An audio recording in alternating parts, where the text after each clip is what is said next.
তারা দেখছেন, দেখে তাদের প্রতিক্রিয়া জানাচ্ছেন যুদ্ধ জাহাজগুলো কেমন হয়, কেন কি কারণে এই মুক্ত করেন প্রতি বছর।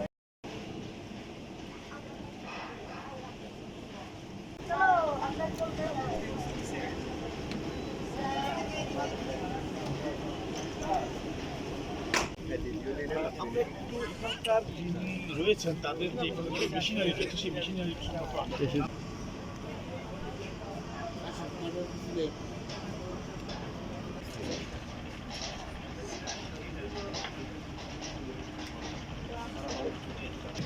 সৈনিকের ক্ষেত্রে এখানে গান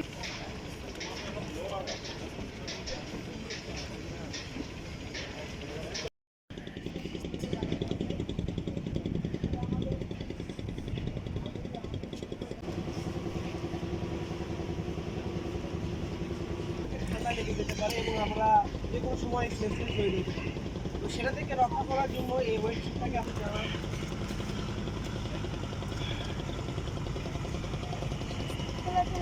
আমরা দেখতে পারি। যেমন এখন প্রেশার আছে 80 বার ইউজ করা হয়।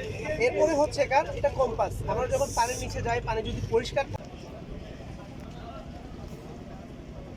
দেশটিতে ভাব গাম্ভীর্য, মর্যাদা এবং বিপুল উৎসাহ উদ্দীপনার মাঝে আমরা পালন করে থাকি। এরই ধারাবাহিকতায় বিজয় দিবস উপলক্ষে বাংলাদেশ কোস্টগার্ডের পূর্বজনের অধীনস্থ দুটি জাহাজ বিসিএস অপূর্ব বাংলা এবং বিসিএস তাজউদ্দিনে বিকাল 12টা থেকে 4টা পর্যন্ত জনসাধারণের জন্য উন্মুক্ত করা হয়েছে। এই জনসাধারণ বিভিন্ন শ্রেণীর পেশার মানুষ এসে আমাদের জাহাজের অপারেশন কর্মকাণ্ড এবং এই যে মডার্ন ইকুইপমেন্ট আছে তার উপর সম্মুখ ধারণা লাভ করেছে।